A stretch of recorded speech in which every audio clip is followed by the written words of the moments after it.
Hello everyone, how are you? कैसे हो आप लोग? मैं रोहित कुंभल स्वागत करता हूँ आपका आज के इस लेक्चर में। तो स्टूडेंट्स, आज के इस लेक्चर में हम बात करने वाले एक इंटरेस्टिंग टॉपिक की जिसका नाम है पूर्ण आंतरिक परावर्तन। माध्यमिक शिक्षा बोर्ड की दृष्टि से काफी इंपॉर्टेंट पॉइंट है, तो आप पूरे लेक्चर के साथ जुड़े रहेंगे। ओके, तो टोटल इंटरनल रिफ्लेक्शन के बारे में आज हम स्टडी करेंगे कि टोटल इंटरनल रिफ्लेक्शन होता क्या है, पूर्ण आंतरिक परावर्तन क्या है। ठीक है, चलो तो करते हैं स्टार्ट। ठीक है, तो सबसे पहले हम पूर्णांतरिक परावर्तन की डेफिनेशन को समझेंगे कि पूर्णांतरिक परावर्तन की डेफिनेशन क्या है। ठीक, तो सबसे पहले तो इस शब्द से ही पता लग रहा होगा आपका इंटरनल रूप से, मतलब आंतरिक रूप से पूरी तरीके से परावर्तन। कहने का मतलब परावर्तन में प्रकाश से किरण की तीव्रता बदलेगी नहीं इसमें पूर्ण आंतरिक परावर्तन में। ठीक है, ये बात ध्यान रखें, तभी वो पूर्ण आंतरिक परावर्तन कहलाएगा। जब किसी प्रभाव में या फिर पूर्णांतरिक परावर्तन के प्रभाव में प्रकाश की तीव्रता बदलती ही नहीं है। ओके, तो चलो स्टार्ट करते हैं। सबसे पहले मैं डेफिनेशन समझाता हूं आपको। पूर्णांतरिक परावर्तन क्या है, तो डेफिनेशन इस प्रकार हो जाती है, जब प्रकाश सघन माध्यम से विरल माध्यम में, जब प्रकाश सघन माध्यम से विरल माध्यम में क्रांतिक कोण से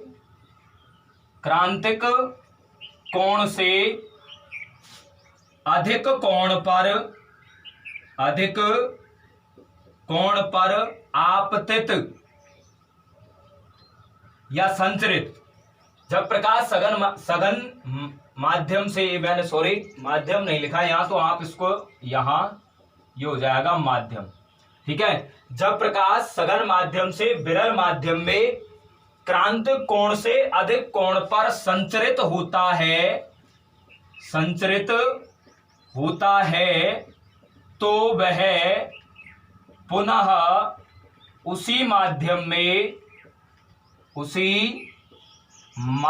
में लौट जाता है, तो उन्हें उसी माध्यम में परावर्तित हो जाता है। लौट जाता है शब्द की जगह आप क्या यूज करो, परावर्तित हो जाता है। यह घटना पूर्ण आंतरिक परावर्तन कहलाती है। यह घटना क्या कहलाती है? पूर्ण आंतरिक परावर्तन कहलाती है। ठीक है, तो इस तरीके से ये डेफिनेशन है किसकी? पूर्णांतरिक परावर्तन की। देखिए एक बार ध्यान से, जब प्रकाश सघन माध्यम से विरल माध्यम में क्रांतिक कोण से अधिक कोण पर आपतित होता है, क्रांतिक कोण से अधिक कोण पर संचरित होता है, तो वह पुनः उसी माध्यम में परावर्तित हो जाता है जिस माध्यम से वह आया, मतलब सघन माध्यम में क्या हो जाता है? परावर्तित हो जाता है। यह घटना क्या कहलाती है? आपकी पूर्ण आंतरिक परावर्तन कहलाती है। ठीक है, आई होप ये डेफिनेशन तो आप ऐसे देखो, लेकिन अब क्वेश्चन उठता है कि सर क्या यह घटना तभी संभव होती है जब प्रकाश सघन से विरल में जा रहा हो, विरल से सघन में जा रहा हो, तब ऐसा नहीं होता क्या? तो नहीं, ये ध्यान रखना है। पूर्ण आंतरिक परावर्तन के लिए ये शर्त है कि प्रकाश सघन माध्यम से किसमें प्रवेश करना चाहिए? विरल माध्यम में, मतलब संचरण जो है वो सघन माध्यम से ही होना चाहिए। ठीक है, दूसरी चीज सर ये क्या है? क्रांतिक कोण क्या है? ठीक है, डेफिनेशन में तो आपने लिख दिया, अब हमें तो समझ में आया नहीं क्रांतिक कोण क्या है। तो चलो अब हम इसको अच्छे से समझते हैं। ये तो थी डेफिनेशन, अब डायग्राम बना करके हम समझते हैं। तो जैसे कि स्टूडेंट्स बात ये है कि ये है आपका एक पृथक्कारी पृष्ठ ले लेते हैं हम। क्या ले लेते हैं? एक पृथक्कारी पृष्ठ हो गया। इधर जो है डेंसर मीडियम है, मतलब सघन माध्यम है, ये हो जाएगा सघन माध्यम, और इधर ले लिया हमने विरल माध्यम। ठीक है, तो प्रैक्टिकली यदि हम देखें तो प्रैक्टिकली ये देखने पर मिलता है कि जैसे ये आपका नॉर्मल अभिलंब हो गया और ये कोई प्रकाशिक किरण क्या है? आपतित है, सघन माध्यम से विरल माध्यम में प्रवेश करने के लिए क्या हो रही है? संचरित हो रही है। ठीक है, तो ये कोण क्या हो गया? इसका आपतन कोण हो गया। क्या हो गया? आपतन कोण।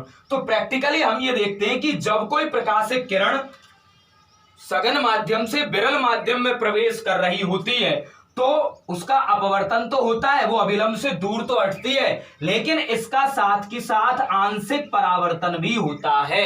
आंशिक रूप से मतलब प्रकाशित किरण की कुछ तीव्रता या कुछ ऊर्जा परावर्तित होती है। ठीक है, इस तरीके से तो इसको तो कहेंगे हम आंतरिक परावर्तन। क्या है ये? आंतरिक परावर्तन की घटना हो गई। लेकिन अब यदि आप इसी चीज को कुछ इस तरीके से समझो कि ये आपका हो गया नॉर्मल, ठीक है, अब मैं आपतन कोण को इतना बढ़ा रहा हूं, आपतन कोण को मैं थोड़ा सा, अब यहां आई है, आपतन कोण को मैंने अब बढ़ा दिया, जैसे ये बढ़ा दिया, ओके, ये आपतन कोण आपने पहले से ज्यादा ले लिया। अब इसके संगत जो प्रकाशित किरण का अपवर्तन है वो मान लो ऐसे हो जाए, बिल्कुल ये जो पृथक्कारी पृष्ठ है इसके बिल्कुल कैसे अनुदिश हो जाए, मतलब अभिलंब के साथ जो अपवर्तित किरण है वो 90 डिग्री का कोण बनाती है। ठीक है, तो तब इस आपतन कोण को ही हम क्या कहते हैं स्टूडेंट? क्रांतिक कोण कहते हैं। क्या कहते हैं? क्रांतिक कोण। तो बात समझने की, क्रांतिक कोण क्या है, इसकी यदि हम डेफिनेशन देखें तो समझो क्या है।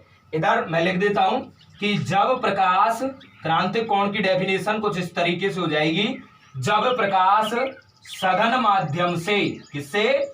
सघन माध्यम से विरल माध्यम में, सघन माध्यम से विरल माध्यम में आपतन कोण से, ये यदि आप यहां देखो, विरल माध्यम में प्रवेश करता है, विरल माध्यम में प्रवेश करता है, तो यदि आपतन कोण के संगत, आपतन कोण के संगत अपवर्तन कोण, अपवर्तन कोण 90 डिग्री है तो आपतन कोण क्रांतिक कोण कहलाएगा। आपतन कोण क्या कहलाएगा? क्रांतिक कोण कहलाएगा। ठीक है, तो इस तरीके से क्रांतिक कोण की क्या हुई डेफिनेशन। देखो समझो कि जब प्रकाश, ये आपका क्या हो गया? सघन है, ये सघन माध्यम है, और ये क्या है? विरल माध्यम। ठीक, तो जब कोई प्रकाश, जब प्रकाश सघन माध्यम से विरल माध्यम में प्रवेश करता है, तो यदि आपतन कोण के संगत, ये आपतन कोण है, इसके संगत यदि अपवर्तन कोण क्या हो जाए? 90 डिग्री हो जाए, तो ये अपवर्तन कोण 90 डिग्री हो गया, तो इस आपतन कोण को ही हम क्या कहेंगे? क्रांतिक कोण कहते हैं। और इस क्रांतिक कोण को क्रिटिकल एंगल, मतलब आईसी, इंसिडेंट क्रिटिकल एंगल या इंसिडेंट एंगल ही क्या कहलाएगा? Critical angle. तो इसको आईसी से क्या करते हैं? रिप्रेजेंट करते हैं। ठीक है, आई होप कि अब आपको क्रांतिक कोण समझ में आ गया होगा। लेकिन अभी पूर्णांतरिक परावर्तन की घटना तो घटित ही नहीं हुई है, क्योंकि अभी तो यहां है। ठीक है, उसी माध्यम में, मतलब सघन से आ रहा है और सघन में ही क्या करना चाहिए? प्रवेश करना चाहिए। ठीक है, तो ऐसा तो अभी तक तो हुआ नहीं। तो अब यदि हम इसको क्या करें कि आपतन कोण का मान क्रांतिक कोण से यदि अब अपन अधिक कर दें, ये रहा, तो डेफिनेशन के अकॉर्डिंग ही यदि अब अपन समझते हैं कि जब प्रकाश सघन माध्यम से विरल माध्यम में क्रांतिक कोण से अधिक कोण, तो मतलब आपतन कोण जो है वो इज ग्रेटर देन हो किससे? क्रिटिकल एंगल आई सी से, तब प्रकाश पूर्णतः उसी माध्यम में क्या हो जाता है? पूर्णतः, आंशिक रूप से बिल्कुल ही नहीं कि थोड़ा बहुत अपवर्तन भी हो रहा हो, ऐसा बिल्कुल नहीं है, पूरी तरीके से उसी माध्यम में क्या हो जाता है? परावर्तित हो जाता है। तो ये जो घटना है ये कहलाएगी आपके पूर्णांतरिक परावर्तन की घटना कहलाएगी। ठीक है, ये आपका परावर्तित किरण हो गई, परावर्तित प्रकाश हो गया। ठीक है, प्रकाशित किरण भी लिख सकते हो, ये आपकी हो जाती है आपतित, ये हो जाता है आपतित प्रकाश। ठीक है, तो अब देखो डेफिनेशन यही है कि जब प्रकाश सघन माध्यम से किसमें? विरल माध्यम में क्रांतिक कोण से अधिक कोण पर यदि क्या होता है? आपतित होता है, तो वह पुनः उसी माध्यम में क्या हो जाता है? परावर्तित हो जाता है। यह घटना ही क्या कहलाती है? पूर्णांतरिक परावर्तन की घटना कहलाती है। ठीक है, तो आई होप आपको अब ये पूर्णांतरिक परावर्तन की डेफिनेशन, क्रिटिकल एंगल, ठीक है, समझ में आया होगा। साथ के साथ में आपको एक बात ये भी इंपॉर्टेंट है पूर्णांतरिक परावर्तन की घटना के लिए कि प्रकाश सघन से विरल माध्यम में प्रवेश करना चाहिए। ठीक है, जब प्रकाश, मतलब प्रकाश किरण का जो संचरण है वो सघन माध्यम से ही होना चाहिए। किससे? सघन माध्यम से। ठीक है, ये शर्त हो गई। और क्या शर्त है? और दूसरी शर्त ये रही, देखो जो आपतन कोण का मान है वो क्या है, क्रांतिक कोण से क्या होना चाहिए, अधिक होना चाहिए। ठीक है, तो यदि ये डेफिनेशन, अब हम बात करें इसकी शर्त की। ठीक है, तो पूर्णांतरिक परावर्तन की जो शर्त है, ठीक है, तो शर्त क्या हो जाएगी, शर्त हो जाएगी पहली तो यही शर्त हो जाएगी, प्रकाश सघन माध्यम से संचरित होना चाहिए। प्रकाश किससे, सघन माध्यम से संचरित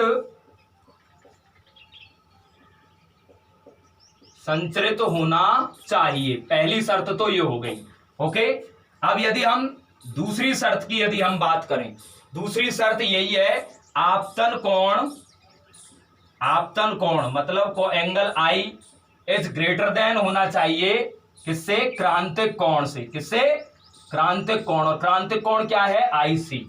ठीक, तो angle I is greater than क्या होना चाहिए, आई सी होना चाहिए। ओके, तो ये पूर्णांतरिक परावर्तन की क्या है, शर्त है। अब ध्यान देने योग्य बात क्या है, ध्यान देने योग्य बात यह है कि पूर्णांतरिक परावर्तन की घटना में प्रकाश की तीव्रता बिल्कुल भी नहीं बदलती है। तो जितनी ऊर्जा है प्रकाश की वो पूरी तरीके से उसी माध्यम में क्या होती है, परावर्तित होती है। ठीक है, तो ये थे पूर्णांतरिक परावर्तन की डेफिनेशन और उसकी आवश्यक क्या, शर्त।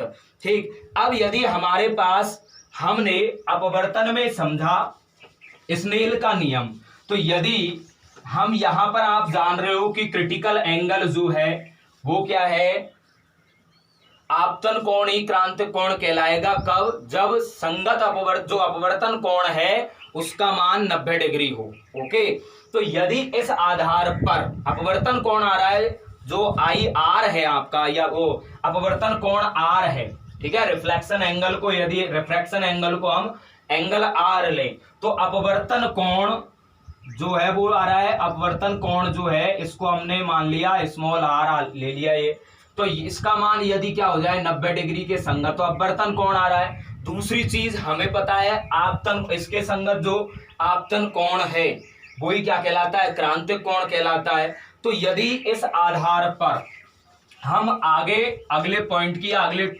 इसी में ही इंपोर्टेंट पॉइंट की बात करते हैं, तो वो आता है हमारे पास अपवर्तनांक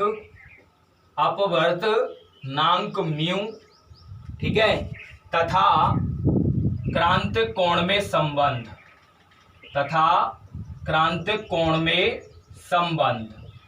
क्रांतिक कोण आईसी किससे रिप्रेजेंट किया, आईसी में क्या, संबंध। ये एक बहुत ही इंपॉर्टेंट रिलेशन है जो आपको क्या है, समझना है। ओके, तो म्यू में और हम किस में, आईसी में यदि रिलेशन को समझे स्नेल नियम से क्या, कि यदि हम मान लेते हैं सघन माध्यम है, सघन माध्यम को हमने क्या कह लिया, फर्स्ट नाम दे लिया, वह विरल माध्यम क्या है, उसको क्या नाम दे लिया, जैसे मान लो सेकंड दे लिया।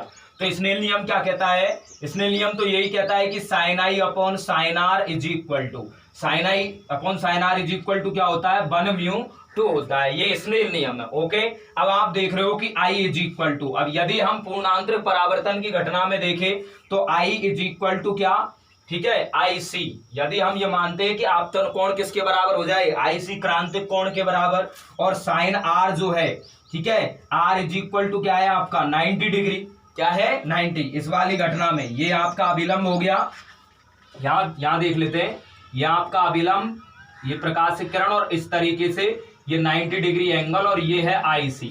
ओके, ये आपका क्रिटिकल एंगल, समझ रहे हो। तो I is equal to IC और R इज इक्वल टू क्या है 90 डिग्री, ठीक है। तो यदि इस वैल्यू को हम पुट करें तो यहां से आ जाएगा साइन IC अपॉन में क्या हो जाएगा, साइन 90 इज इक्वल टू क्या हो जाता है 1/2। साइन 90 की वैल्यू क्या 1, तो sine IC is equal to, sine IC is equal to क्या हो जाएगा आपका 1/2 हो जाएगा। ओके, समझ में आई बात, sine I C is equal to 1/2। तो ये हो गया आपका क्या है, सघन माध्यम के सापेक्ष विरल माध्यम का अपवर्तनांक। तो ये माध्यम के अपवर्तनांक और क्रांतिक कोण के मध्य क्या आ जाता है, संबंध। ऐसे ही यदि हम इसको उत्क्रमणीयता का सिद्धांत से करें, उत्क्रमणीयता देखें तो ये बन जाता है 1/sin IC is equal to, ये हो जाएगा 2μ1। इसका मतलब ये विरल माध्यम के सापेक्ष दूसरे माध्यम के सापेक्ष प्रथम माध्यम का अपवर्तनांक, और यह है प्रथम माध्यम के सापेक्ष दूसरे माध्यम का। तो इसमें हमने प्रथम माध्यम को सघन माना है, दूसरे माध्यम को क्या माना है, विरल। तो सघन माध्यम के सापेक्ष विरल माध्यम का अपवर्तनांक में और क्रिटिकल एंगल में क्या संबंध आ जाता है, साइन IC। लेकिन इसी तरीके से यदि हम विरल माध्यम के सापेक्ष सघन माध्यम का अपवर्तनांक देखें तो ये हो जाता है 1/sin IC, जिसको आप लिख सकते हो कोसेक IC। तो 2μ1 इज इक्वल टू क्या आ जाता है, कोसेक IC आ जाता है। तो ये दोनों रिलेशन ही काफी इंपॉर्टेंट है और इन दोनों रिलेशंस को आप याद रखोगे। न्यूमेरिकल्स में, न्यूमेरिकल बनते ही इसके ऊपर है, पूर्णांतरिक परावर्तन में जो न्यूमेरिकल बनता है वो इन्हीं रिलेशंस के ऊपर बनता है। ठीक है, आई होप आपको ये समझ में आया होगा। चलो और आगे बात करते हैं, आगे भाई पूर्णांतरिक परावर्तन में क्या है। तो अब बात आती है कि हमारे दैनिक जीवन में पूर्णांतरिक परावर्तन को हम कैसे देखते हैं, मतलब इसके एग्जाम्पल। पूर्णांतरिक परावर्तन के उदाहरण की यदि हम बात करें, उदाहरण, तो सबसे पहले जो उदाहरण है हीरे का चमकना। हीरे का चमकना पूर्णांतरिक परावर्तन की घटना का ही कारण है। हीरा जो चमकता है वो पूर्णांतरिक परावर्तन के कारण ही चमकता है। दूसरे यदि हम बात करें तो मरीचिका, मरीचिका भी क्या है, मरीचिका, उन मरीचिका, ये सब पूर्णांतरिक परावर्तन की घटना के कारण बनती है। मरीचिका उन मरीचिका से तात्पर्य यही है कि जैसे आप मान लो किसी रेगिस्तान में गर्मियों के समय में धूप के टाइम में यदि हम देखते हैं दूरी, अत्यधिक दूरी पर यदि हम देखते हैं तो हमें ऐसे वो जो रेत है ऐसा लगता है जैसे वहां पानी भरा हुआ हो। ठीक है, पानी की लहरें जैसे प्रतीत होती है। तो इस प्रभाव को, इस घटना को हम क्या कहते हैं, मरीचिका उन मरीचिका कहते हैं। ठीक है, तो ये वाली बात होती है। तो ये भी क्या है, पूर्णांतरिक परावर्तन की घटना के कारण है। प्रकाशिक तंतु, जिसका उपयोग क्या है, डॉक्टर्स कान, नाक, आंख में, ठीक है, इन छोटी छोटी चीजों को देखने के लिए करते हैं। ओके, तो प्रकाशिक तंतु भी क्या है, पूर्णांतरिक परावर्तन का ही उदाहरण है। उसके बाद यदि आप प्रिज्म की बात करो तो प्रिज्म भी पूर्णांतरिक परावर्तन के सिद्धांत पर क्या करता है, कार्य करता है। तो ये एग्जाम्पल थे पूर्णांतरिक परावर्तन के। ठीक है, तो आज के अब इस लेक्चर में हमने टोटल इंटरनल रिफ्लेक्शन क्या होता है, ठीक है, उसकी डेफिनेशन क्या है, क्यों घटित होता है, उसकी आवश्यक शर्तें क्या हैं, ठीक, और कौन कौन से उदाहरण हैं, इस बारे में क्या किया है, अध्ययन किया है। साथ ही साथ हमने देखा है कि माध्यम के अपवर्तनांक म्यू तथा क्रांतिक कोण IC जो है, क्रिटिकल एंगल, इसके मध्य रिलेशन यदि हम देखें तो एक रिलेशन तो आ जाता है कि sine IC is equal to ये 1μ2 हो गया। इसका मतलब प्रथम माध्यम हमारे पास सघन था, द्वितीय विरल था। तो सघन माध्यम के सापेक्ष विरल माध्यम का अपवर्तनांक यदि आप निकालते हो तो is equal to 1μ2 is equal to sine IC आता है। और यदि दूसरे माध्यम मतलब विरल के सापेक्ष सघन का यदि आप निकालते हो तो ये मिलता है आपको क्या, कोसेक IC, या फिर आप इसको 1/, क्या लिखते हो, साइन IC लिखते हो। तो इस तरीके से हमको ये रिलेशन फाइंड होते हैं। चलिए अब हम बात करते हैं पूर्ण आंतरिक परावर्तन पर बेस्ड एक न्यूमेरिकल की। न्यूमेरिकल से समझते हैं इन रिलेशंस को। तो फर्स्ट न्यूमेरिकल, पहला न्यूमेरिकल ये है कि किसी माध्यम से प्रकाश हवा में प्रवेश करता है तो प्रकाश किरण का पूर्णांतरिक परावर्तन होता है। क्या होता है, प्रकाश किरण का पूर्णांतरिक परावर्तन होता है। इस समय माध्यम से हवा में क्रांतिक कोण 30 डिग्री है, माध्यम का अपवर्तनांक ज्ञात करो, ये क्वेश्चन है। तो देखो सबसे पहले बात समझने की ये कि किसी माध्यम से हवा में प्रवेश कर रहा, हवा विरल माध्यम है, ठीक है, तो हवा में प्रवेश करता है तो प्रकाश का पूर्ण आंतरिक परावर्तन होता है। इसका मतलब ये जो माध्यम है ये कैसा है, सघन है, और सघन से हवा में मतलब विरल माध्यम में प्रकाशिक किरण प्रवेश कर रही होती है, उस समय में जो क्रांतिक कोण होता है वो 30 डिग्री है। तो आपसे उस माध्यम का अपवर्तनांक, जो सघन माध्यम बन रहा है उसका अपवर्तनांक को पूछा है, ये है क्वेश्चन। तो सॉल्यूशन, सबसे पहले हमारे पास गिवन क्या है, IC इज इक्वल टू कितना दिया हुआ है, 30 डिग्री दिया हुआ है, और हमसे पूछ लिया क्या, म्यू की वैल्यू पूछ ली। किसकी वैल्यू पूछ ली? म्यू की। तो अभी अभी हमने रिलेशन देखा है, म्यू इज इक्वल टू 1 क्या होता है? साइन IC होता है। ठीक है, ठीक। अब आप कहोगे सर ये अभी तो आपने बताया वो 1 म्यू 2 इस तरीके से, तो ऐसे या 2 म्यू 1, तो जो सघन माध्यम वाला था तो सघन ये जो पहला है विरल माध्यम और दूसरा क्या था? सघन माध्यम। ओके, तो सघन माध्यम का जो है किसके हवा में जो प्रवेश कर रहा है, तो सघन माध्यम के सापेक्ष विरल माध्यम के अपवर्तनांक, ये जो रिलेशन होता है 2 म्यू 1 इज इक्वल टू क्या होता है? 1 साइन IC, जिसको आप ऐसे भी लिख सकते हो, हवा के या निर्वात के रेस्पेक्ट में डायरेक्ट म्यू भी रिप्रेजेंट कर सकते हो। तो mu is equal to 1 sine IC, तो आपसे तो mu is equal to 1 sine IC की वैल्यू 30 डिग्री, तो इज इक्वल टू होता है 1 साइन 30 की वैल्यू हो जाती है 1/2, मतलब कितना हो जाता है? 1/2। तो इसको आप 0.5 या फिर आप खाली 1/2 ही लिख सकते हो, तो म्यू का मान आ जाता है कितना? 2 आ जाता है। ठीक है, तो ये मिलाया आपको माध्यम का क्या? अपवर्तनांक। चलो एक क्वेश्चन और देखते हैं।